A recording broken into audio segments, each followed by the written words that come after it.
ஓம் சாந்தி. எல்லோரும் குஷியாக இருக்கிறீங்களா? 5/8/2026 சாக்கார முரளி பாப்தாதா சொல்கிறாங்க, இனிமையான குழந்தைகளே, நீங்கள் உங்கள் யோக பலத்தினால இந்த பழைய உலகத்தையே புது உலகமாக மாற்றுறீங்க. யோக பலத்தின் மூலமாகவே. அதுக்கு தான் அந்த சக்தி கொடுங்கன்றது எல்லாமே அதுக்காக தான். நீங்கள் இல்லையா, அந்த சக்தி கொடுக்க வாயுமண்டலம் மாறுது. வாயுமண்டலம் மாற அது புது உலகமாக மாறுது. அந்த வாயுமண்டலத்தில் தான் எல்லாருமே இருக்கிறாங்க. ஸோ அவர்களும் மாறுறாங்க. ஸோ இந்த ஆன்மீக சேவைக்காக உங்களை நீங்கள் ஈடுபடுத்தி இருக்கிறீங்க. கேள்வி: நேர்மையான உண்மையான புருஷார்த்தினா அவங்களுடைய அடையாளம் என்ன தெரியுமா? நேர்மையான குழந்தைங்க ஒருபோதும் பாபா கிட்ட தன்னுடைய தவறை மறைக்க மாட்டாங்க. உடனே பாபாவுக்கு சொல்லிவிடுவாங்க. ஸோ அகங்காரம் பிடிச்சவங்களாக இருக்க மாட்டாங்க. இல்லை நான் பண்ண தான் ரைட்டு அப்படின்னு சாதிச்சுட்டு இருக்க மாட்டாங்க. நான் என்ன காரியம் செய்கிறேனோ அதை பார்த்து மற்றவங்க செய்வாங்களே அப்படின்ற எச்சரிக்கை உணர்வோடு ஒன்றும் கரெக்டாக செய்வாங்க. இல்லாட்டினா தப்பான வழிகாட்டுதல் ஆகிடும் இல்லையா? ஸோ இவங்க தான் நேர்மையான குழந்தைங்க. அவங்க மற்றவங்க சேவையில் கலங்கப்படுத்துகிறத வர்ணிக்க மாட்டாங்க. இல்லை அவங்க என்னை கலங்கப்படுத்தினாங்க அப்படின்லாம் புலம்பிட்டு இருக்க மாட்டாங்க. மற்றவங்களுடைய அவகுணங்களை பார்த்து தன்னுடைய புத்தியை கெடுத்துக்க மாட்டாங்க. நேற்று சொன்னார் இல்லையா, மற்றவங்களுடைய அவகுணத்தை பார்க்கறத கூட சூக்ஷ்மத்தில் பாவன்றார். தீய விஷயங்களை பார்க்குறதே பாவன்றார். அப்போ தீய சம்ஸ்காரம் தீய எண்ணங்கள் வரலாமா அப்படின்னு சொல்லியிருந்தார். ஏன்னா அதை பார்க்குறது உங்களுக்குள்ளே ஒரு தாக்கத்தை ஏற்படுத்தும். அப்போ என்ன பண்ணுவாங்க, இவங்க அவகுணத்தை பார்க்க மாட்டாங்க. ஸோ சினிமா பார்க்குறது மோசமான தாக்கத்தை ஏற்படுத்தும். ஏன்னா நீங்கள் காசு கொடுத்து பார்க்குறதுக்காகவே உட்காந்துட்டு இருக்கிறீங்க. அது எவ்வளோ பெரிய கொடுமை இல்லையா? மனிதர்களுடைய குணத்தை கெடுக்கிறதுல மிகப்பெரிய பங்கு வகிக்கக்கூடியது சினிமா, நாவல். அதனால் நாவல் படித்தா வாங்கி கீழ்ச்சி போடுங்கன்னு பாபா சொல்கிறார். ஏன்னா அது அழகாக ஸ்லோ பாய்சன் அப்படியே உள்ளே போய் உங்கள் குணத்தை மாற்றும். பாடல்: பொறுமையாக இரு மனிதா. ஓம் சாந்தி. இனிமையிலும் இனிமையான குழந்தைங்களுக்கு ஆன்மீக தந்தை பொறுமையாக இருங்க அப்படின்னு சொல்கிறார். இன்னும் கொஞ்ச நேரம் தான் பொறுத்துக்கோங்க அப்படின்னு சொல்கிறார். இல்லையா, டாக்டர் ஊசி போடும்போது அப்பா அம்மா பொறுத்துக்க சரியாயிடும்ன்ற மாதிரி பாபா சொல்கிறார். இங்கே துக்கம் இருக்குது, அதை கொஞ்சம் பொறுத்துக்கோங்கன்றார். ஸோ லௌகிக தந்தை அப்படி தானே தைரியம் கொடுப்பார். யாருக்காவது நோய் வந்துடுச்சுன்னா கொஞ்சம் பொறுத்துக்கோங்க, எல்லாம் சரியாயிடும், அது ஒரு வாரத்துக்கு அப்படி தான் இருக்கும், சரியாயிடும் அப்படின்னு டாக்டர் ஆறுதல் சொல்லுவார் இல்லையா? ஸோ அந்த மாதிரி உங்களுடைய இந்த விகார நோயின் நாட்கள், அதன் பலனாக அனுபவிக்கிற இந்த துக்கத்தின் நாட்கள் எல்லாமே மாறப்போகுது. சுகமான நாட்கள் வரப்போகுது. எப்படி ஸ்தூலத்தந்தை ஸ்தூலத்தில் தைரியம் கொடுக்கிறார், அந்த மாதிரி இந்த எல்லையற்ற தந்தை குழந்தைங்களுக்கு எல்லையற்ற தைரியத்தை கொடுக்கிறார். எல்லையற்ற தைரியம்னா என்ன அர்த்தம்? வெறும் ஆத்மானு உணர்றது தான் எல்லையற்ற நிலை. இப்போ எல்லையற்ற தைரியம்னா கொஞ்ச நேரத்தில் இந்த உடம்பை விட்டுட்டு சுகமான உடலை எடுக்க போகிறீங்க என்ன அர்த்தம்? பாபா கொடுக்கறது எல்லாமே அடுத்த உடலுக்காக தான், இந்த உடலுக்காக கிடையாது. அதை புரிஞ்சுக்கணும். ஸோ அதுக்கு தான் எல்லையற்ற தைரியம் கொடுக்கிறார். குழந்தைகளே, ஸோ அதுக்கு தான் ஆத்மான்னு அசைக்க முடியாத நிச்சய புத்தி இருக்கணும். அப்போ தான் சுகமான வாழ்க்கை இந்த உடலை விட்ட உடனே கிடைக்க போகுதுன்ற அந்த ஆனந்தம் இருக்கும். குழந்தைகளே, உங்களுடைய சுகமயமான நாட்கள் வந்து கொண்டிருக்கின்றன. ஸோ அதுக்கு இன்னும் கொஞ்ச நாள் தான் இருக்குது, பொறுத்துக்கோங்க. என்ன பண்ணணும்? பாபா நினைவில் இருக்கணும், அவ்வளோதான். பாபா நினைவில் இருக்கிறதுனால இங்கே இருக்கிற அதோடைய தாக்கத்தை உங்களுக்கு ஏற்படுத்தாது. கூடவே உங்களுக்கு ஆன்மீக வருமானமும் சேமிப்பாகுது. ஸோ அதனால் நீங்களும் பாபா நினைவில் இருந்து மற்றவங்களையும் பாபா நினைவில் இருக்கிறதுக்கு கற்றுக் கொடுக்கணும். நீங்களும் சிவசக்திகள் தானே, சிவபாபாவுடைய சிவசக்திகள். நீங்கள் மறுபடியும் வெளிப்பட்டு இருக்கிறீங்க. ஸோ கோபியர்கள் கூட ஆத்மாக்கள் தான். இவங்க எல்லோருமே சிவன்கிட்டேருந்து சக்தியை பெறுகிறார்கள். இல்லை, சக்தி கிட்டேருந்து முருகன் வேலை வாங்கினார் அப்படின்னு சொல்லுவாங்க. ஆனால் அந்த வேலை சக்திக்கு கொடுத்ததே சிவபெருமான் தான், இல்லையா? ஸோ நீங்கள் கூட இப்போ சக்தி அடையிறீங்க பாபா கிட்டேருந்து. மற்றபடி இதில் கிருபை ஆசீர்வாதன்ற விஷயமே கிடையாது. கிருபைன்னு கிறிஸ்தவ மதத்தில் ஒரு ஃபேமஸான பாட்டு கூட இருக்குது. அதெல்லாம் இங்கே கிடையாது. நீங்கள் தான் உங்கள் எதிர்காலத்தை உருவாக்கிக்கணும். அதற்கான வழியை சொல்கிறார். முயற்சி நீங்கள் தான் பண்ணணும், இல்லையா? ஓடி போய் ஃபஸ்ட்டு வரணும். நீங்கள் தானே ஓடணும் நினைவில். ஸோ இங்கே நினைவுனால் ஓடுறோம். ஸோ எப்படியெல்லாம் ஓடணும், அந்த நினைவு கட்டாகிறதுக்கு என்னெல்லாம் காரணம், அதை அவாய்ட் பண்ணுறதுக்கு என்னெல்லாம் பண்ணணும், இதெல்லாம் தினம் சொல்கிறார். ஸோ பாபாவை நினைக்க நினைக்க சக்தி நிரம்பிக்கிட்டே இருக்குது நமக்கு. நினைவுனால தான் பாவ கர்மங்கள் அழியும். நினைவுனால தான் சக்திசாலியாகவும் நீங்கள் ஆவீங்க. ஒரே விஷயந்தான். நினைவுனால தான் பாவம் போகுது, நினைவுனால தான் சக்திசாலி ஆகிறோம், நினைவுனால தான் பதவி. எல்லாமே அந்த ஒரு நினைவு தான். ஸோ பழைய உலகத்தை அப்படியே தலைகீழாக மாற்றக்கூடிய சிவனுடைய சக்தி சேனைகள் நீங்கள். பழைய உலகத்தை அப்படியே திருப்பி புது உலகமாக மாற்றுறோம். ஸோ அப்போ அது சாதாரண விஷயமா? அப்போ பழைய உலகத்தையே புது உலகமாக மாற்றக்கூடிய சக்தி சேனைகள்னால் உங்கள்கிட்ட அந்த அளவுக்கு சர்வ சக்திகளும் இருக்குதுன்னு தானே அர்த்தம். எப்படி அது வந்தது? யோக பலத்தினால, பாபா நினைவுனால், மற்ற எல்லாத்துலேருந்தும் புத்தி விளக்கிறதுனால அது வந்தது. யோக பலத்தினால நீங்கள் இந்த பழைய உலகத்தையே மாற்றுறீங்கன்னு புரிஞ்சுக்கிறீங்க. உலகத்தையே யோக பலத்தினால் மாற்றுறோம். மனிதர்கள்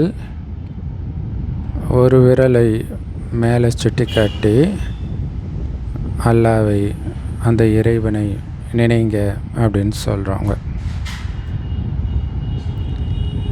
ஸோ இதெல்லாம் நாம் தான் புரிஞ்சுக்கிறோம். பாபாவுடைய நினைவுனால்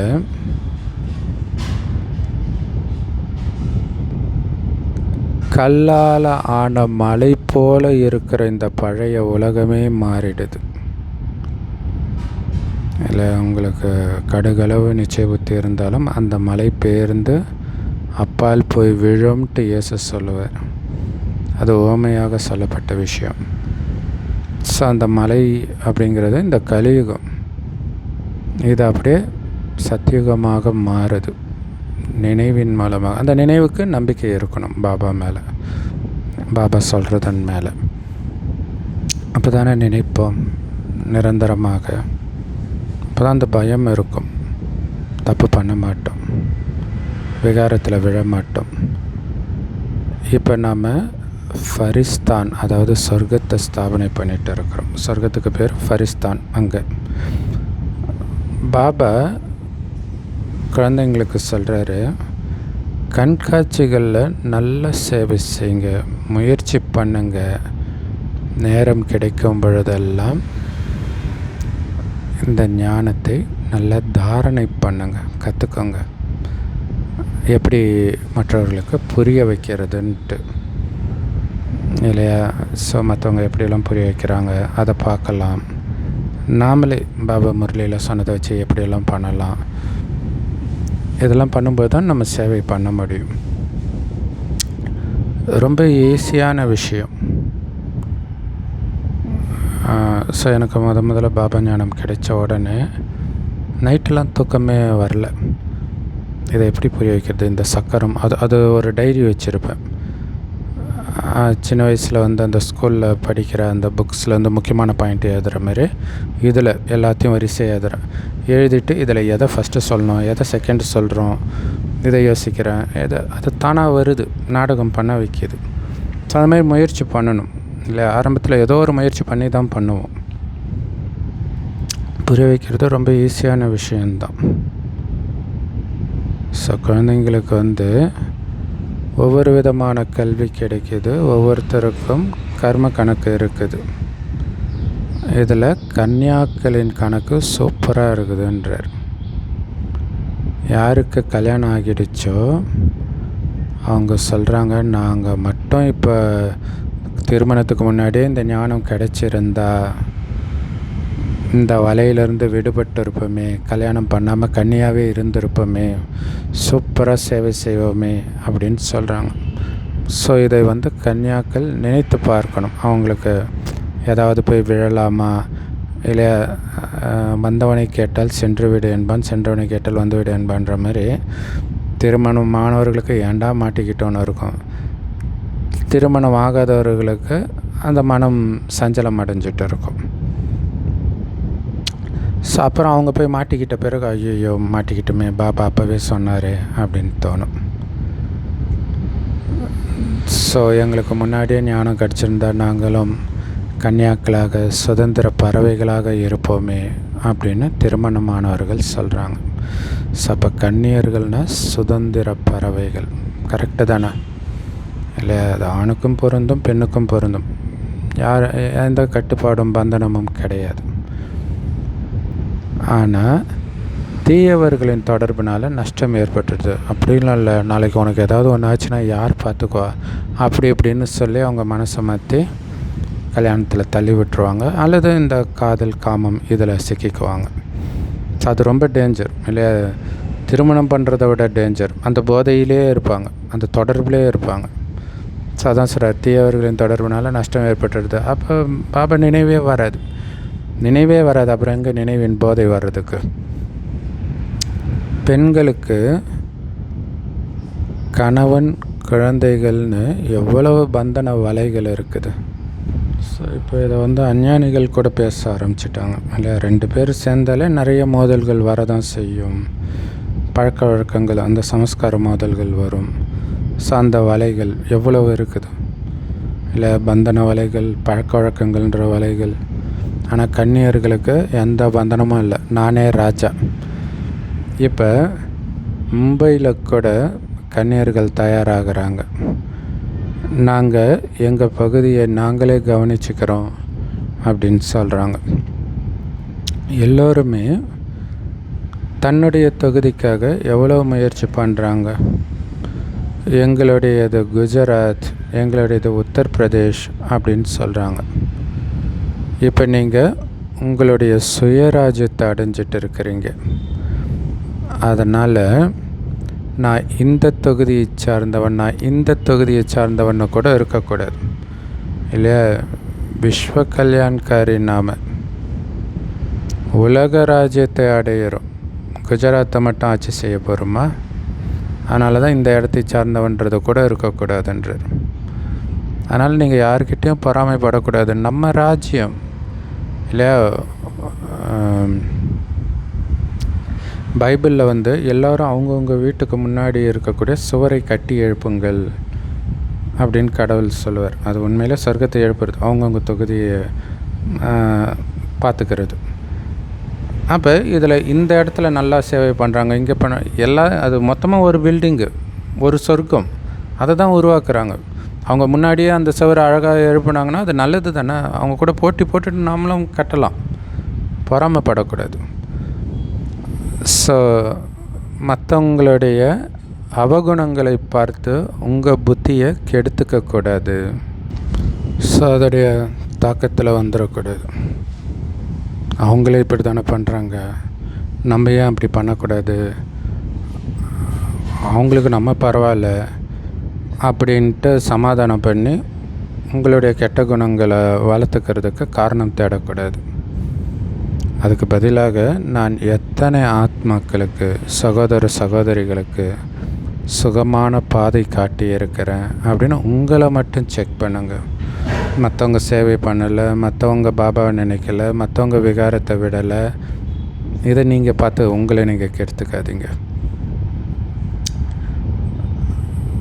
இல்லையா. உங்களுக்கு ஞானத்தை கொடுத்தவர்கள் அவங்களே விகாரத்தை விடலை, நாம் ஏன் விடணும்? அவங்களே கரிமீனை விடலை, நான் ஏன் விடலை?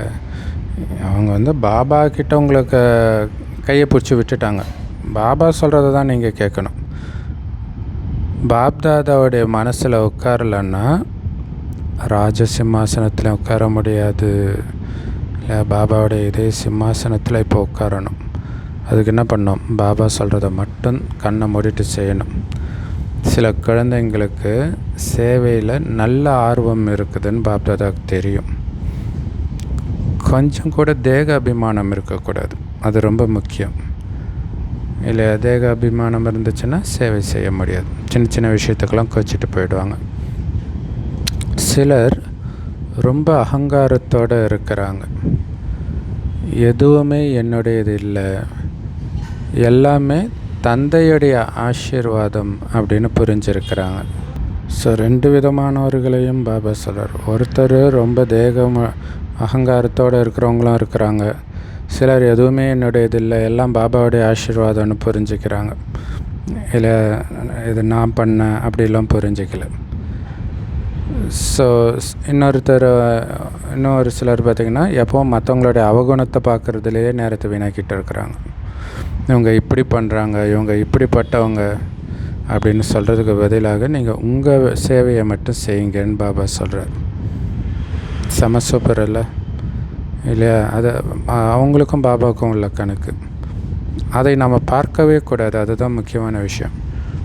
நம்ம சேவையை மட்டும் பண்ணுங்க.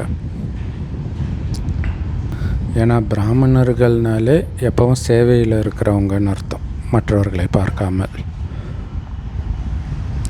ஸோ பாபாவுக்கு எல்லா செய்திகளும் வருது. ஒவ்வொருத்தருடைய நிலையும் பாபாவுக்கு தெரியும். அதே மாதிரி சேவை செய்கிற குழந்தைங்களை பார்த்து பாபா மகிமையும் செய்கிறார். குழந்தைங்களுக்கு சேவையில் ஆர்வம் வரணும், மற்றவங்க பற்றி கதையை கேட்குறதுல ஆர்வம் இருக்கக்கூடாது. ஒவ்வொருத்தருக்கும் இல்லை, அது மாதிரி அதுதான் நிறையா நடக்கும். நாங்கள் ஆன்மீக டிஸ்கஸ் பண்ணுறேன்ட்டு இந்த கதை அந்த கதை அப்படி போயிடும். ஸோ அந்த மாதிரி இருக்கிறாங்கன்னு தெரிஞ்சாலே டக்குன்னு அவங்கள கட் பண்ணிடணும். ஒவ்வொருத்தருக்கும் இந்த ஆன்மீக சேவையினால் நன்மை செய்யணும், அதில் தான் நமக்கும் நன்மை இருக்குது. உலகியல் தொழிலோ நீங்கள் ஜென்மமாக பண்ணிட்டு தான் வந்துருக்கிறீங்க. இப்போவும் அதிலே மூழ்கிட்டு இருந்து வீணாக்கிடாதீங்க. ஏன்னா எல்லாத்தையும் இழந்துட்டோம், இழக்க போகிறோம். அதனால் எதிர்காலத்துக்கு சேர்த்து வைக்கணும் இல்லையா? அதுக்கு சேவை செய்யுங்க, பாபா நினைவிலிருந்து சேவை செய்யுங்க. ஆனால் இந்த தொழிலை அபூர்வமாக யாரோ ஒருவர் தான் செய்ய முடியும் இல்லை? அப்படி நம்மளால் செய்ய முடியுதுனாலே அது ஒரு பெரிய பாக்கியம். பாபா சேவையின் விதியை ரொம்ப ஈஸியான முறையில் புரிய வைக்கிறார். ஸோ ஒருபோதும் மற்றவர்களை நிந்தனை செய்யக்கூடாது. அப்படி பண்ணிங்கன்னா அந்த சிந்தனை தான் வரும். அந்த சிந்தனையோடு நீங்கள் மற்றவர்களுக்கு ஞானம் கொடுத்தா அது எப்படி தைக்கும்? ஸோ அப்படி நிறைய பேர் மற்றவர்களை நிந்தனை பண்ணுறாங்க. நல்ல நல்ல மகாரதிகளை கூட மாயா மூக்க பிடிச்சிக்குது. ஏன் மாயா மூக்க பிடிக்குது? ஒரே காரணம்தான், பாபாவை நினைக்கலை. பாபா நினைக்கலைன்னா மாயா மூக்க பிடிச்சிக்கும். ஸோ ஒரு விதத்தில் மாயா நமக்கு சொல்லும் பாபாவை நாம் நினைக்கலைன்ட்டு. அதனால் ஹெல்ப் பண்ணுது பாபாவை நினைக்கிறதுக்கு. பாபா கூட சொல்கிறாரு, நான் சாதாரண உடம்புல வந்ததை பார்த்து என்னை யாருமே தெரிஞ்சுக்கிறது கிடையாது. சமசூப்பர் இல்லையா? ரொம்ப சாதாரணமாக இருக்கிறார். இப்போ மற்ற சாமியார்கள் ஃபோட்டோவெல்லாம் வச்சுட்டு நடுவில் பிரம்மா பாபா ஃபோட்டோ வச்சா எந்த அவங்களுக்கு இது ஒரு சாதாரண மனுஷன் ஃபோட்டோ ஏன் இங்கே வைக்கிறீங்கன்ற மாதிரி இருக்கும். ஸோ அந்த மாதிரி சாதாரண உடம்புல வந்திருக்கார், எதையுமே மாற்றலை. கடவுள் வந்திருக்கிறார். ஆனால் கடவுள்கிட்டேயே இப்படி பண்ணணும் அப்படின்னு வழி சொல்கிறாங்க. அதுதான் அப்பாவுக்கே புத்தி சொன்ன முருக பெருமான் சொல்கிறாங்களே, அப்படி இருக்கிறாங்க. நிலைமை அப்படி ஆகி இருக்குது. பாபா கொஞ்சம் மாற்றி செஞ்சாலும் விரோதி ஆகிடுறாங்க இல்லை. சரின்ட்டு அவங்கள திருப்திப்படுத்துறதுக்காக ஒரு சில விஷயங்கள் பண்ணாலும் கூட அதில் கொஞ்சம் மாற்றினா கூட பாபா மேலே கோபம் வந்துடுது. பாருங்கள், பாபாவுக்கே இந்த நிலைமை. ஸோ பாபாவுக்கே தன்னுடைய வழியை எழுதி அனுப்புகிறாங்க. இப்படிலாம் இருக்கக்கூடாது, இப்படி தான் பண்ணணும் அப்படின்ட்டு. பழமொழி இருக்குது இல்லையா, எலியை பிடிக்கிற கூண்டில் அந்த மஞ்சள் துண்டு வைப்பாங்களாம் எலியை பிடிக்கிறதுக்காக. அப்போ அந்த எலி நினச்சிக்குமா, அந்த மஞ்சள் துண்டு கிடைச்ச உடனே அந்த மளிகை கடைக்கே நான் தான் முதலாளின்னு நினைக்குமா. அந்த மாதிரி கொஞ்சம் ஞானம் கிடைச்சோடனே ஞான கடல்னே நினைக்க ஆரம்பிச்சிடுறாங்க தன்னை.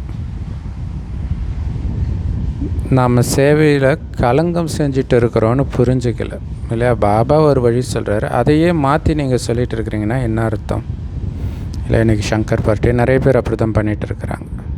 பாபா குழந்தைங்களும் அப்படி தான் பண்ணிகிட்ருக்குறாங்க நிறைய விஷயங்களில். ஸோ நிறைய பேர் தவறு பண்ணுறாங்க. சில நேரம் ஸ்திதி மேலேயும் கீழேயும் இல்லை ஒரு தடுமாறிக்கிட்டே தான் இருக்குது. ஸோ அதுக்கு தான் நிரந்தரமாக ஒரே சீரான மனநிலையில் இருக்கணும்னு சொல்கிறார். அதான் பாபா சொன்னார், ஒரு பொம்மை விளையாட்டு மாதிரி பாருங்கள் எல்லாத்தையும் அப்படின்னு சொல்கிறார். எல்லாத்தையும் பாபாட்ட கொடுத்துட்டு மைண்டை கிளியர் பண்ணிவிட்டு அது ஒரு பொம்மை விளையாட்டு, ஒரு விளையாட்டுன்னு புரிஞ்சுக்கோங்கன்றார். ஸோ ஒவ்வொருத்தரும் தன்னுடைய நிலையை பாருங்கள். என்ன ஆனாலும் என் மனம் அப்படியே ஒரே சீராக இருக்குதா அதை பாருங்கள். முரளி படிக்கும்போது கேட்கும்போது மனம் அப்படியே லேசாக இருக்குது இல்லையா. அதே மாதிரி நாள் முழுவதும் எந்த சூழ்நிலை வந்தாலும் இதே மாதிரி இருக்குதா, அப்படி வச்சுக்கணுன்றது தான் நம்மளுடைய இலக்கு. ஸோ நியாயமான குழந்தைங்க தன்னுடைய நிலையை உடனே பாபா கிட்ட சொல்கிறாங்க. சிலர் தன்னுடைய தவறுகளை மறைச்சிடுறாங்க. அவர் அப்பா இல்லையா, அப்பா கிட்ட எதையும் மறைக்கக்கூடாது. அதுக்கு தான் அகங்காரம் இல்லாத நிலை வேணும். அகங்காரம் இருக்கும்போது தான் மறைச்சிடுறீங்க. ஸோ சேவையை அதிகரிக்கிறதுல தான் உங்களை ஈடுபடுத்திக்கணும்.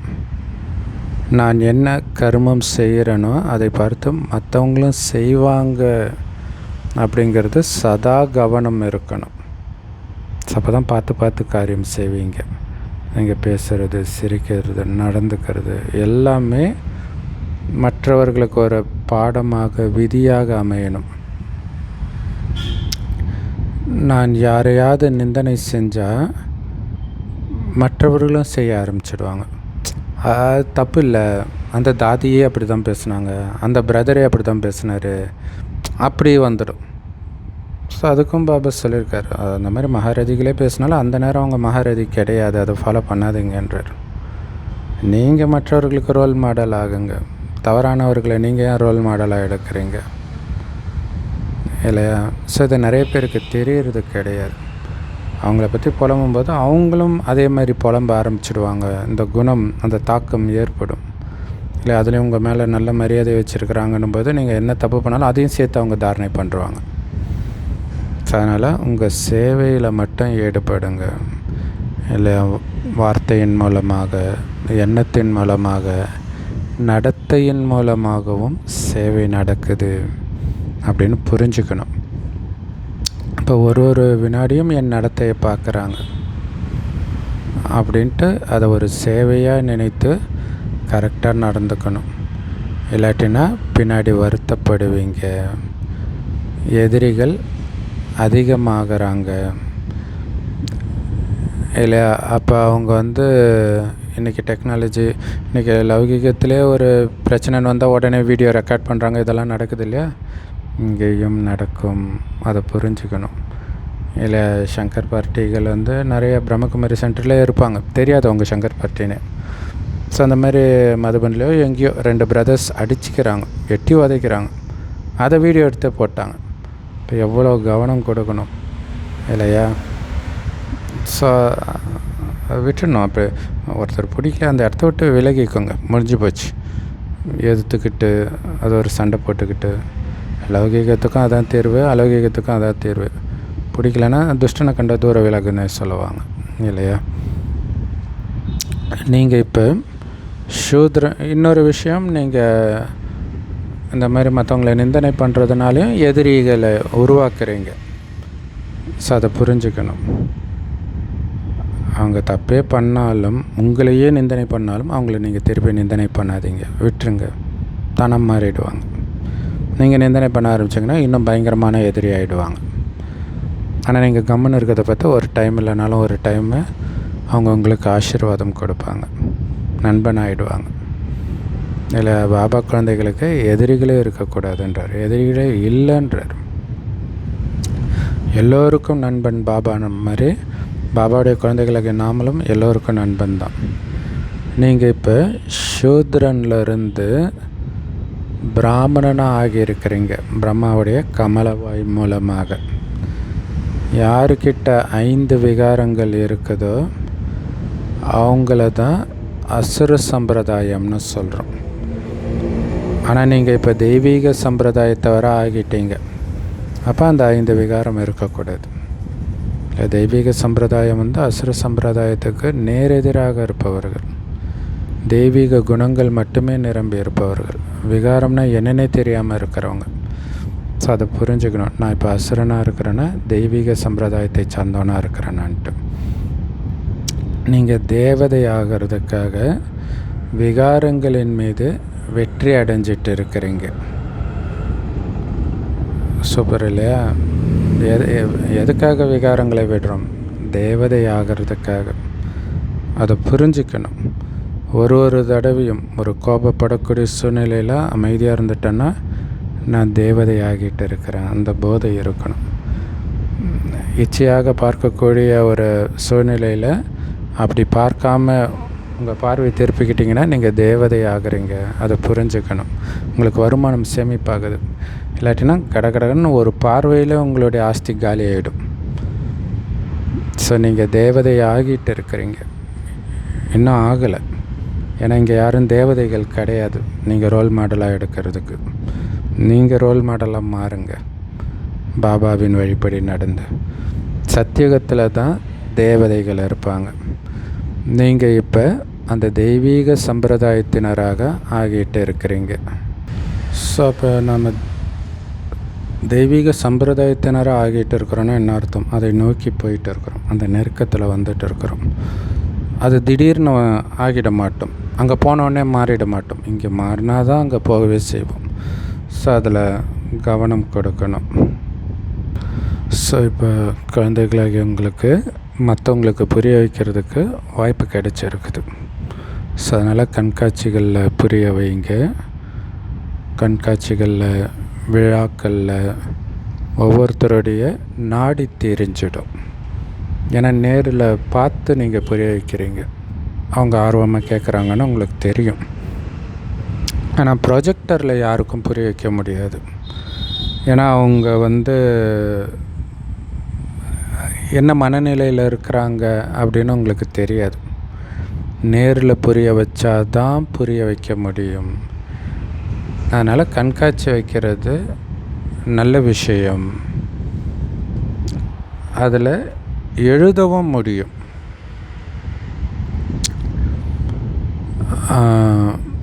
கண்காட்சியில் சேவை செய்கிறதுக்கான ஆர்வம் இருக்கணும். அதுக்கு தினம் தினம் முரளி படிக்கணும். அப்போ தான் போதை ஏறும். இல்லை முரளி படிக்கலைன்னா சேவையும் செய்ய மாட்டாங்க. பெரும்பாலும் சேவை செய்யாதவர்கள் அதாவது பந்தனத்தில் இருக்கிறவங்கள தவிர்த்து எந்த பந்தனமும் இல்லாமல் சேவை செய்யாமல் இருக்கிறாங்கன்னா அவங்க முரளி படிக்கிறதில்ல அப்படின்னு கன்ஃபார்மாக சொல்லலாம். பந்தனத்தில் இருக்கக்கூடியவர்கள்னால் வீட்டில் இருந்துக்கிட்டே பாபாவை நினச்சிக்கிட்டே இருந்தீங்கன்னா பாவக்கர்மம் விநாசமாகும். வீட்டில் உட்கார்ந்து கூட நினைவு செய்கிறது நல்லது. ஆனால் நினைவு செய்கிறது குழந்தைங்களுக்கு இப்போ ரொம்ப கடினமான விஷயமாயிடுச்சு. பாபா கிட்டேருந்து 21 ஜென்மத்துக்கு ஆஸ்தி கிடைக்கிது. ஆனால் அவரை நினைக்கிறதே இல்லை. நினைக்க ஆஸ்தி அதிகரிச்சுக்கிட்டே இருக்குது. இவ்வளோ ஈஸியாக சம்பாதிக்கவே முடியாது. ஆனால் அவரை நினைக்கிறதே இல்லைன்னா என்ன சொல்கிறது? நல்ல நல்ல சொற்பொழிவு செய்யக்கூடிய மகாரதிகள் கூட பாபாவை நினைக்கிறது இல்லை, அதுக்கு நேரம் ஒதுக்கிறது இல்லை. ஸோ அதனால தான் பாபா சார்ட் வைக்க சொல்கிறார். உட்காந்து தான் நினைக்கணும்னு பாபா சொல்லலை இல்லையா? இப்போ மைண்டு ரிலேட்டடாக பண்ணுற ஒர்க்கை தவிர்த்து மற்ற எல்லா ஒர்க் பண்ணும்பொழுதும் உங்களால் பாபாவை நினைக்க முடியும். மைண்டை ரிலேட் பண்ணி இப்போ கணக்கு போடுறீங்க, அந்த மாதிரி டைமில் பாபா நினைக்கிறது கஷ்டம். மற்றபடி நீங்கள் வண்டி ஓட்டும்பொழுது அப்போல்லாம் நீங்கள் ஈஸியாக பாபாவை நினைக்க முடியும். ஸோ அதுதான் பாபா சார். அப்போ அந்த மாதிரி டைம்லாம் நீங்கள் கணக்கு பண்ணிக்கிட்டே வந்தால் தான் சார்ட் போடும்போது எவ்வளோ நேரம் நினச்சிங்கன்னு உங்களுக்கு தெரியும். அப்போ தான் நம்ம எப்படி இருக்கிறோம், இன்னும் எவ்வளோ பலப்படுத்தணும் அப்படின்னு உங்களுக்கு தோணும். அதான் சிலர் நல்ல நல்ல சொற்பொழிவு செய்யக்கூடிய மகாரதிகள் கூட பாபா நினைக்கிறதில்ல, அதிகாலையில் எழுந்திருக்கிறதில்ல, எழுந்தாலும் உட்காந்து தூங்கிக்கிட்டே இருக்கிறாங்க, தூங்கி விழுந்துக்கிட்டு இருக்கிறாங்க. நினைக்கிறதுக்காக காலை நேரம்தான் மிகவும் நல்லது. நினைக்கிறதுக்கும் சரி, முரளி படிக்கிறதுக்கும் சரி, ஜென்ரலாக எல்லாத்துக்குமே அந்த காலை நேரம் தான் நல்லது. இன்னும் கேட்டால் சண்டை போடுறதுக்கே சினிமாவில் ஒரு ஸ்டண்ட் மாஸ்டர் அவர் காலைல 6 மணிக்கே எடுத்துடுவாராம், 6 to 9க்குள்ளேயே. ஏன்னா சாப்பிட்டதுக்கப்புறம் ஒரு மாதிரி மதன்னு இருப்பாங்க அப்படின்ட்டு. இப்போ அங்கே தமோ பிரதானமான காரியம் செய்கிறதுக்கு கூட அதிகாலை தான் நல்லதுன்னு நினைக்கிறாங்க. சதப்பிரதானமான காரியம் செய்கிறதுக்கு அதிகாலை எவ்வளோ நல்ல நேரம். பக்தி மார்க்கத்தில் கூட அதிகாலை எழுந்து நினைக்கிறாங்க, பக்தி செய்கிறாங்க இல்லையா? இருந்தாலும் அவங்களுக்கு அது இறங்கும் கலை தான். பக்தி மார்க்கத்தில் நிறைய பேர் 5 மணிக்கு 4 மணிக்கு எழுந்திரிக்கிறாங்க. பெரும்பாலும் தாய்மார்கள் 4 மணிக்கு 5 மணிக்கு, குறிப்பாக வேலைக்கு போகிற தாய்மார்கள் 4 மணிக்கெலாம் எழுந்திரிச்சா தான் அவங்க குழந்தைங்களுக்கு சாப்பாடெல்லாம் கட்டி கொடுத்துட்டு அவங்களும் வேலைக்கு போக முடியும். ஸோ அப்படி நிறைய விஷயத்துக்கு அதிகாலை எழுந்திரிக்கிறது நல்லதாக இருக்குது. பட் ஆனாலும் அதனால் அது இறங்கும் கலை தான் இல்லையா? அவங்களுக்கு நமக்கு மட்டும்தான் இது ஏறும் கலையாக இருக்குது. அப்படி இருக்கும்போது எழுந்திரிச்சு நினைக்கணும் இல்லையா? ஆனால் மாயா எத்தனையோ தடைகள் போட தான் செய்யுது. அதிகாலையில் எழுந்திரிச்சு பாபாவை நினைக்கலன்னா எப்படி தாரணை ஆகும்? சூப்பர் இல்லையா? ஸோ பாபாவை நினைக்கிறது, ஞானத்தை சிந்தனை பண்ணுறது, இதெல்லாம் அதிகாலை பண்ணும்பொழுது தான் தாரணை ஏற்படும். அப்படி இல்லைன்னா எப்படி தாரணை ஆகும்? எப்படி பாவக்கர்மங்கள் அழியும்ன்றார். ஸோ பாவத்தை அழிக்கிறதுக்கு, ஞானத்தை தாரணை பண்ணுறதுக்கு எல்லாத்துக்குமே அதிகாலை தான் சிறந்த நேரம். மற்றபடி முரளி படிக்கிறதுன்றது சின்ன குழந்தை கூட கற்றுக்கிட்டு புரிய வைக்க முடியும். இந்த படிப்பு பெரியவர்களுக்கானது. இது எவ்வளோ பெரிய பல்கலைக்கழகம் இல்லை, இங்கே படிக்கிறது பெரிய விஷயம் இல்லை, அதை தாரணை பண்ணணும், அதுதான் ரொம்ப முக்கியமான விஷயம். இது மிகப்பெரிய யூனிவர்சிட்டி. நமக்கு கற்றுக் கொடுக்குறவர் மிகப்பெரியவர் பாபா இல்லையா? ஆனால் இந்த போதை குழந்தைங்களுக்கு இருக்கிறதில்ல. என்ன மாதிரி யூனிவர்சிட்டியில் படிக்கிறோம் இல்லையா? அந்த ஸ்கூல் படிக்கக்கூடிய பசங்க கூட பார்த்திங்கன்னா கரெக்டாக ஹோம்ஒர்க் எழுதுகிறாங்க, படிச்சிடுறாங்க. அப்போ அந்த டிசிப்ளின் இங்கே ஏன் இருக்க மாட்டேங்குது? அவங்களுக்கு இருக்கிற போதை கூட இங்கே குழந்தைங்களுக்கு ஏன் இருக்கிறது இல்லை? மாயா யாரையாவது ஏமாத்திடுச்சு அப்படின்னு அர்த்தம். அவங்க காமத்தில் விழலாம், கோபம், இந்த மாதிரி ஏதோ ஒன்றில் இருந்துச்சுன்னா நாம் அதை பார்க்குறது நம்ம வேலை கிடையாது. அதை பார்க்காம நீங்கள் சேவையில் ஈடுபடணும். அதை பார்த்துட்டு இருந்தால் அது உங்களுக்கு மாயான்னு புரிஞ்சுக்கணும். ஸோ பாபா கிட்ட இல்லை மற்ற விஷயத்தை பார்க்குறதே மிகப்பெரிய மாயா, மற்ற விஷயத்தை பேசுகிறதே மிகப்பெரிய மாயா. அதிலே நேரம் வேஸ்ட் ஆகும், பாபாவையே நினைக்க முடியாது. ஸோ பாபா கிட்ட எல்லா நியூஸும் வருது. சிலர் தேக அபிமானத்தில் இவங்க இப்படி பண்ணுறாங்க, அவங்க அப்படி பண்ணுறாங்க அப்படின்னு மற்றவங்கள நிந்தனை செஞ்சுக்கிட்டே நேரத்தை வீணாக்கிடுறாங்க. உங்களுக்கு இரவு பகலாக பாபா நினைவிலும் சேவையிலும் தான் ஈடுபாடு இருக்கணும். ஏன்னா உங்களுடைய தொழிலே இது தான். இது சிவபாபா, இது பிரம்ம பாபா அப்படின்னு தினமும் கண்காட்சியில் புரிய வைங்க. கல்பத்துக்கு முன்னாடி கூட பிரஜாபிதா பிரம்மாவுடைய புகழ் பாடப்பட்டு இருக்குது. பிரஜாபிதா பிரம்மா மூலமாக தான் மனித சிருஷ்டி படைக்கப்படுது. அதுக்கு முன்னாடி மனிதர்களே இல்லைன்னு சொல்ல முடியாது. மனித சிருஷ்டியை புத்தம் புதியதாக மாற்றுறார். முள்ளு மாதிரி இருந்தவர்களை மலராக மாற்றுறார். பிரம்மா மூலமாக சிவபாபா சிருஷ்டியை படைக்கிறார். ஸோ மேலேயே சிருஷ்டியை படைப்பார். சொர்க்கம் மேலே இருக்குதுன்றாங்களே, பிரம்மா இங்கே தானே இருக்கணும். அவங்க பிரம்மாவும் மேலே சூக்ஷ்மதனத்தில் இருக்கிற மாதிரியே பக்தி மார்க்கத்தில் காட்டுவாங்க. ஸோ இதை அப்போ இங்கே படைப்பு நடக்குது அப்படின்றதுக்காக பாபா இங்கே இருக்கணுன்றார். இது புரியாமல் சங்கர் பார்ட்டிங்க பாருங்கள், பாபா பிரம்மா இங்கே தான் இருக்கணும், அப்போ இங்கே தான் இருக்கிறாரு, எங்கால் தான் பிரம்மா, அவர் பிரஜாபிதா அப்படின்ட்டு என்னென்னமோ காமெடி பண்ணிகிட்ருக்குறாங்க. ஆனால் பாபா எவ்வளோ தெளிவாக புரிய வைக்கிறார் இல்லை. பாபா எதுக்காக இந்த விஷயத்த சொல்கிறார் அதை புரிஞ்சுக்கணும். பாபா சொல்கிறாரு, நான் அநேக ஜென்மங்களின், அதாவது இந்த பிரம்மாவுடைய அநேக ஜென்மங்களின் கடைசி ஜென்மத்தில் இவருக்குள்ளே பிரவேசம் செய்கிறேன். எதுக்காக? மனிதர்களை தேவதையாக்கக்கூடிய ஞானத்தை கொடுப்பதற்காக. ஸோ நீங்கள் பிஸ்னஸ் பண்ணலாம், வேலை பார்க்கலாம், எல்லாத்துலேருந்தும் கொஞ்சம் நேரத்தை ஒதுக்கி இந்த சேவையிலும் நீங்கள் ஈடுபடணும். நேரமே கிடைக்கலன்னு சொல்லக்கூடாது. அந்த இதில் சொல்லுவாங்க இல்லையா, ஏன்டா ஹோம் இருக்கிறதுல நேரமே கிடைக்கல மிஸ், ஏன் சாப்பிட்றதுக்கு நேரம் கிடச்சதான்னுவாங்க. ஸோ அதே தான் இங்கேயும், சாப்பிடும்போது நீங்கள் நினைக்கலாமே இல்லையா. ஸோ நோய் வந்த பிறகு எனக்கு நேரம் இல்லைன்னு சொல்ல முடியுமா? இல்லை, உடம்பு நல்லா இருக்கும்போதே நினைக்கணும். நாளைக்கு கோமா போன பிறகு எப்படி பாபா நினைப்பீங்க? இப்போவே நீங்கள் நினைவு பயிற்சி பக்காவானால் தான் அந்த மாதிரி படுத்த படுக்கையானாலும் பாபா நினைக்க முடியும். அதனால் இப்போ நீங்கள் முயற்சி பண்ணணும். மற்றபடி பாபா ஒன்றும் தூண்டுதல் மூலமாக எந்த காரியமும் செய்ய முடியாது. ஸோ அதே மாதிரி தான் நம்மளுமே இந்த ஞானத்தை பிறருக்கு கொடுக்கணும். பகவானுக்கே பிரேரணை மூலமாக காரியம் செய்ய முடியாதுன்போது மற்றவங்களால் எப்படி முடியும்? அது நிறைய பேர் நாங்கள் மனசா சேவை பண்ணிக்கிறோம் அப்படின்னாங்க. அது இழுக்கும். பட் வரவங்களுக்கு நீங்கள் ஞானத்தை கொடுக்கணுமே இல்லையா. நீங்கள் எங்கே சேவை செய்கிறீங்களோ அங்கே அவங்க வருவாங்க. அப்போ நீங்கள் சேவை செய்ய போகணும் இல்லை. ஸோ பகவானால் என்ன செய்ய முடியும், சரி என்ன செய்ய முடியாது அப்படின்னு நினைக்கிறாங்க. அவர் நினச்சா இறந்தவர்களை கூட உயிர்ப்பிக்க முடியும்னு நினைக்கிறாங்க கடவுளை. பாபா சொல்கிறாரு, பகவானை ஹே பதித்த பாவனரே எங்களை பதித்த, அதாவது அழுக்கான நிலையிலேருந்து தூய்மையாக்குங்கன்னு தானே கூப்பிடுறீங்க, வேறு எதுவுமே தேவையில்லைன்னு தானே கூப்பிடுறீங்க.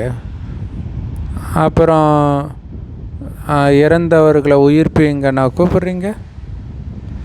ஸோ அப்போ அவருடைய வேலையை பதித்த பாவனராக தான் அவர் இருக்கிறார். இதே பாரதம் தூய்மையாக இருந்துச்சு, இன்றைக்கி அழுக்காயிடுச்சு. ஸோ இதை தூய்மையாக்குறது தான் அவருடைய வேலை. அதுக்கு தான் வந்திருக்கிறார். பாபா சொல்கிறாரு, நான் கல்பமாக உங்களை பாவனமாக்குறேன். அதே மாதிரி மாயாவும் கல்பமாக துவாபரகத்தில் வந்து உங்களை மறுபடியும் அழுக்காக்குது. இப்போ நான் மறுபடியும் உங்களை பாவனமாக்குறேன். பாவனம்னா தூய்மை, பதித்தம்னா அழுக்கு. எவ்வளவு ஈஸியான விஷயத்தை பாபா சொல்கிறார். யுனானி மருத்துவர்கள் பெரிய பெரிய நோய்களுக்கு கூட வேறு இலைகள் மூலமாக சரி செஞ்சிடுறாங்க. பிறகு அவங்களுடைய மகிமை ஏற்படுது. யாருக்காவது குழந்தையோ அல்லது செல்வமோ கிடைச்சா குருவின் கருணையினால் கிடைச்சிடுது அப்படின்னு சொல்கிறாங்க.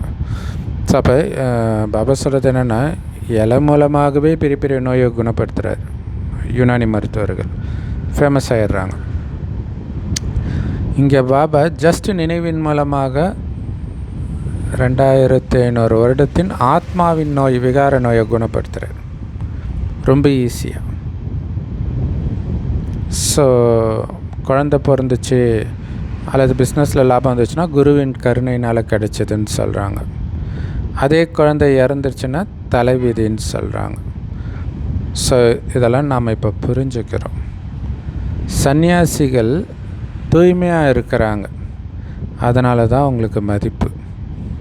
ஆனாலும் அவங்க ஹடயோகிகள், அவங்களால இந்த ராஜயோகத்தை கற்றுக் கொடுக்க முடியாது இல்லையா? குடும்பத்தில் இருந்துக்கிட்டே தூய்மையாக இருக்கக்கூடியதை கற்றுக் கொடுக்கறது ராஜயோகம். இதை அவங்க கற்றுக் கொடுக்க முடியாது. அவங்க சந்நியாசிகள். நாம் இல்லற மார்க்கத்தை சார்ந்தவர்கள். பிறகு நாம் எப்படி சந்நியாசிகளை பின்பற்றுபவர்கள்னு சொல்ல முடியும்? பாபா சொல்கிறாரு, குழந்தைங்க பாபா சொல்கிறத முழுசாக ஃபாலோ பண்ணணும். மன்மனாபவ, அதை தான் திரும்ப திரும்ப எல்லா முறையிலையும் தினம் தினம் சொல்கிறார். என்னை நினைவு செய்யுங்க, என்னை நினைவு செய்யுங்க, என்னை நினைவு செய்யுங்க. நினைத்தால்தான் தூய்மை அடைவீங்க. நினைத்தால்தான் தூய்மையாகி என் கூடவே வருவீங்க. இல்லாட்டின்னா தண்டனை அடைஞ்சு பின்னாடி வர மாதிரி ஆகிடும். நான் தான் முழு தூய்மையாக இருக்கிறேன், அதனால தான் என்னை நினைங்கன்னு பாபா சொல்கிறார். மனிதர்களோ பதிதர்களாக ஆக்குறாங்க. பதிதர்களாக இருக்கிறாங்க, மற்றவர்களையும் பதிதர்களாக ஆக்குறாங்க. அவங்க எப்படி இருக்கிறாங்களோ அப்படி தானே மற்றவங்களை ஆக்குவாங்க. அப்போ முழு தூய்மையாக இருக்கிற பாபா தான் மற்றவர்களையும் தூய்மையாக ஆக்க முடியும். ஏன்னா அவர் தான் தூய்மையின் கடலாக, அமைதியின் கடலாக, சுகக்கடலாக இருக்கிறார். உங்களையும் அதே மாதிரி அமைதி கடலாக, தூய்மை கடலாக, சுகக்கடலாக ஆக்கிறார். நீங்கள் யோக பலத்தின் மூலமாக ஆத்மாவை தூய்மையாக்குறீங்க. ஸோ ஆத்மா தூய்மை ஆகிடுச்சுன்னா நமக்கு முதல் தரமான உடல் கிடைக்கும் சத்தியுகத்தில்னு நமக்கு தெரியுது. ஸோ நடைமுறையில் மனிதர்களை தேவதைகளாக மாற்றணும். தேவதைகள் மாதிரி ஆடைகளை அணிஞ்சிக்கிட்டால் போதாது, முழுமையாக தன் மீது கவனம் செலுத்தணும். தேக அபிமானமே வரக்கூடாது. இல்லை நான் தேவதை மாதிரி என் பார்வை இருக்குதா, வார்த்தை இருக்குதா, கோபம் இல்லாமல், காமம் இல்லாமல் தூய்மையாக இருக்கிறேன்னா செக் பண்ணணும். அகங்காரம் இல்லாமல் இருக்குதா செக் பண்ணணும். பாபா நாங்கள் உங்ககிட்ட ஆஸ்தியை அடைந்தே தீருவோம் அப்படின்னு வைராக்கியம் இருக்கணும், அதன்படி நடக்கணும். ஸோ பாரதத்தை மிக உயர்ந்த சிரேஷ்டாச்சாரியாக ஆக்கியே தீருவோம்னு நீங்கள் சொல்கிறீங்க. ஸோ நம்பிக்கை இருக்கிறதுனால தானே சொல்கிறீங்க. பாபா மேலே நம்பிக்கை இல்லாமல் இதை சொல்ல முடியுமா? சிலர் இவ்வளவு குறைஞ்ச காலத்தில் எப்படி இதை சொர்க்கமாக்க முடியும்னு கேட்குறாங்க.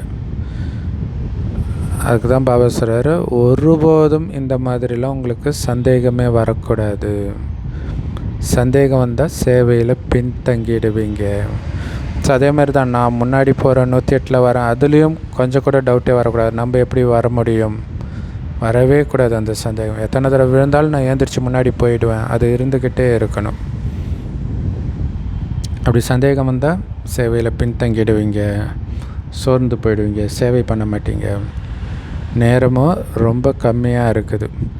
அதனால் எவ்வளவு முடியுமோ நல்ல முயற்சி பண்ணுங்கள். சண்டே முரளியில் சொன்னார்ல, புதுசாக வந்த குழந்தைங்க ஒரு நொடியில் 600 நொடி, அதாவது 10 நிமிடத்துக்கான வேலையை செய்யணும், 10 நிமிடத்துக்கான முயற்சி பண்ணணும் அப்படின்னு சொல்கிறார். அவ்வளோ வேகமாக இருக்கணும் முயற்சி.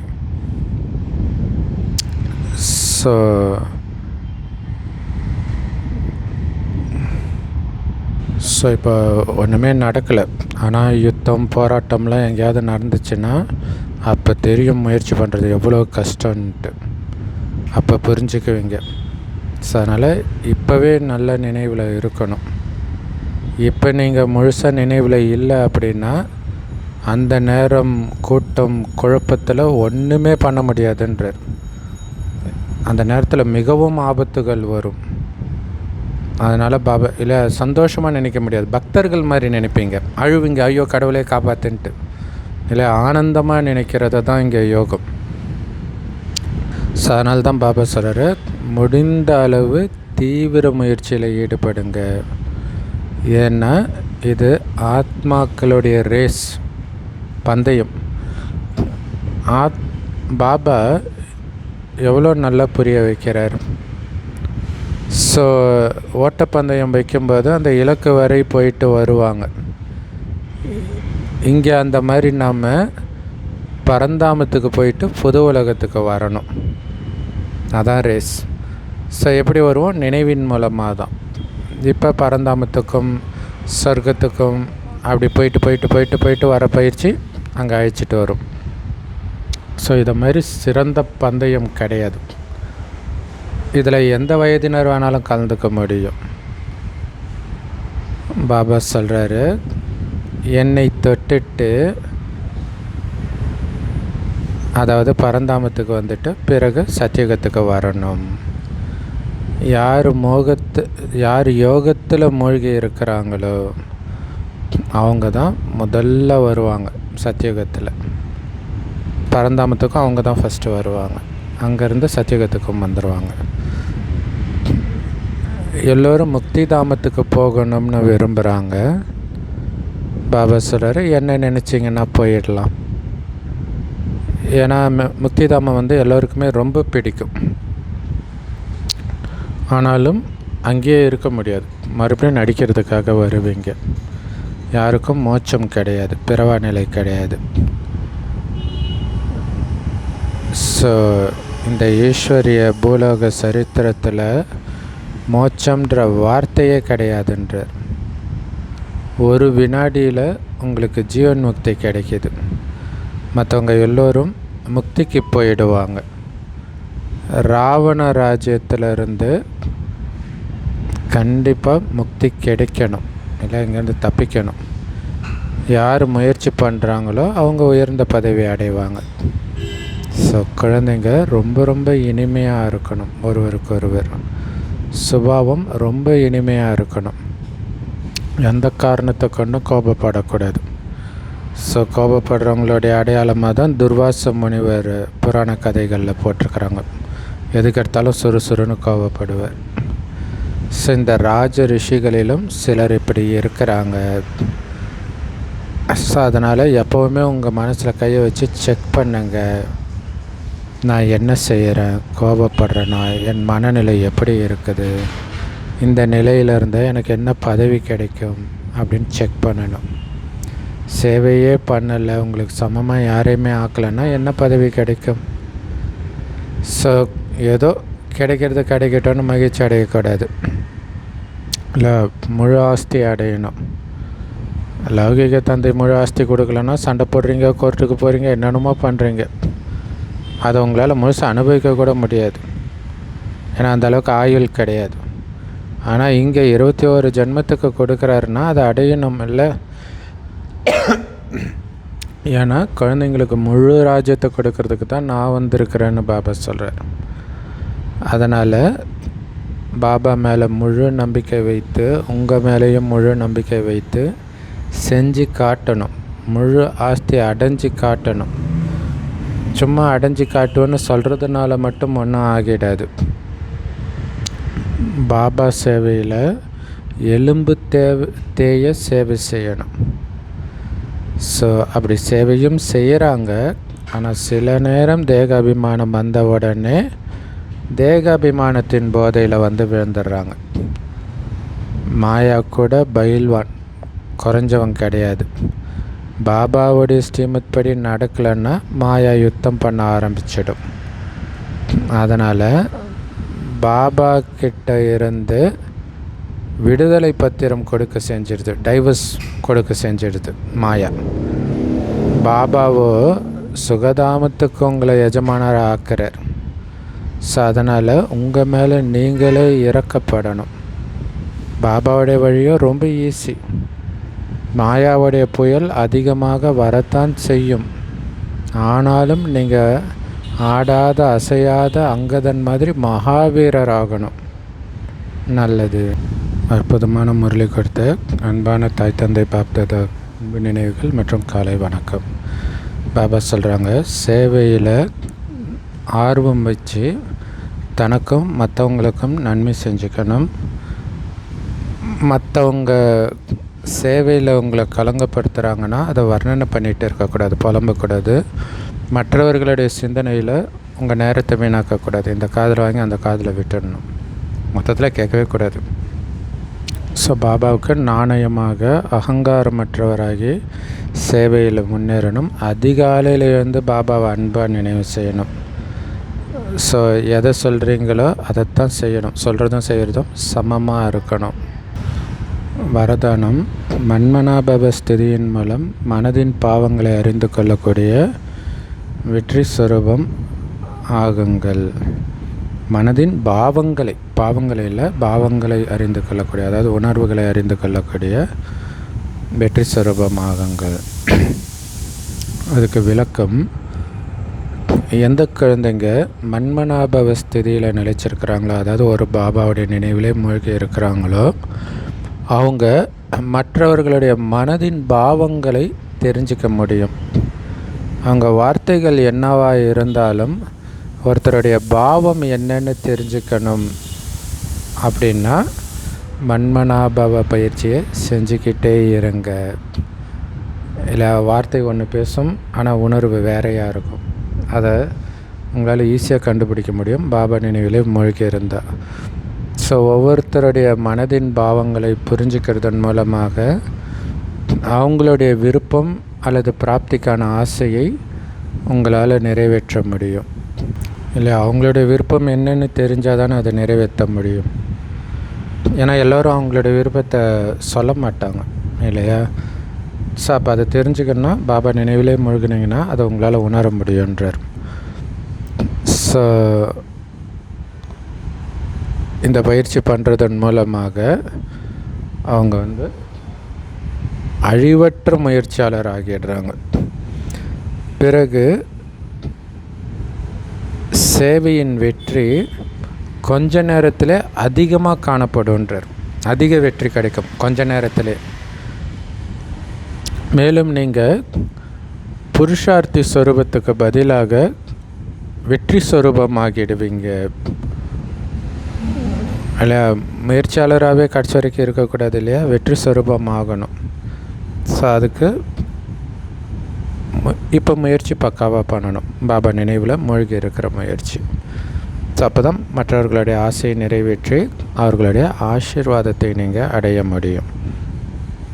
ஸ்லோகன், தூங்கிறதுக்கு முன்னாடி அனைத்தையும் பாபா கிட்ட ஒப்படைச்சு உங்களுடைய மனசை காலியாக்கிட்டிங்கன்னா வீணான விகார கனவுகள் வராது. வீணான கனவும் வராது, விகார கனவும் வராது. எல்லாத்தையும் பாபா கிட்ட ஒப்படைச்சிட்டு பாபா நினைவிலே தூங்குனீங்கன்னா, இன்னும் பெட்டராக பாபாவுடைய முரளியை படிச்சுட்டு தூங்குனீங்கன்னா, அதை பற்றிய சிந்தனையிலே தூங்குனீங்கன்னா வீணான விகார கனவுகள் வராது. ஏன்னா ஆழ் மனசையே நம்ம தொடச்சி எடுக்கிறோம், ஆழ் மனசில் இருக்கிற குப்பையே. ஸோ அதுக்கு தான் நைட்டும் பாபா நினைவில் இருக்கணும், அதிகாலையில் எழுந்திரிச்சும் பாபா நினைவில் இருக்கணும், ஞானத்தை சிந்தனை பண்ணணும். கடைசியில் முழுக்க முழுக்க இதை பற்றிய சிந்தனையிலே மூழ்கி இருக்கணும் புத்தி. அப்போ உள்ளே இருக்கிறது தானே வெளியில் வரும். உள்ளேயே குப்பை இல்லைன்னா எப்படி குப்பை கனவு வரும்? அவ்யக்த இஷாரா, அப்பவித்திரத்தாவின் விதையை கூட அழிச்சிட்டு சம்பூர்ண தூய்மையானவராக ஆகுங்கள். ஆத்மாக்களாகிய நீங்கள் இந்த பிராமண வாழ்க்கையில் எந்த அளவுக்கு தூய்மை ஆகுறீங்கன்னா, சரீரத்தையும் இயற்கையையும் கூட தூய்மை ஆக்கிடுறீங்க. ஸோ அந்த மாதிரி தூய்மையின் அதிர்வலைகளை பரப்புகிறீங்க. ஸோ அதனால் சரீரமும் பவித்திரமாக அதாவது தூய்மையாக கிடைக்குது, ஆத்மாவும் தூய்மையாக இருக்குது சத்தியுகத்தில். ஸோ அப்படி அந்த அளவுக்கு நாம் இப்போ முயற்சி பண்ணுறோம். நம்மளுடைய தூய்மை சக்தி அந்த அளவுக்கு இருக்கிறதன் மூலமாக தான் உடலே தூய்மையான உடல் கிடைக்கிது. சம்பூர்ண பவித்திரம் அப்படின்னா என்ன தெரியுமா? அப்பவித்திரத்தின் அம்சம் கூட இருக்கக்கூடாது. அந்த வீண் எண்ணம், விகார எண்ணம் அல்லது வேறு ஏதாவது அழுக்கான எண்ணம் கொஞ்சம் கூட அம்சம் கூட இருக்கக்கூடாதுன்றார். ஒரு துளி கூட இருக்கக்கூடாது. இப்போ தான் சம்பூர்ண பவித்திரம்னு சொல்ல முடியும். ஏன்னா எந்த அளவுக்கு பவித்திரத்தாய் இருக்குதோ அந்த அளவுக்கு பிராமண வாழ்க்கையின் பர்சனாலிட்டி, அந்த ஆளுமை இருக்கும்ன்றார். பவித்திரத்தா குறைவுனா பர்சனாலிட்டியும் குறைவாக இருக்கும். ஸோ இந்த தூய்மையின் பர்சனாலிட்டி சேவையில் கூட ஈஸியாக வெற்றி அடைய வைக்கும் அப்படின்னு சொல்கிறார். ஸோ தூய்மையின் பர்சனாலிட்டி ரொம்ப ரொம்ப முக்கியம் சேவையில் வெற்றி அடையிறதுக்கு. ஸோ தூய்மையின் முக்கியத்துவத்தை ரொம்ப சூப்பராக விக்னேஸ்வரால பாபா சொல்லியிருக்கிறார். ஓம் சாந்தி. Love you Bap Dada. Thank you Bap Dada. குஷியாக இருங்க, குளிர்ச்சியாக இருங்க.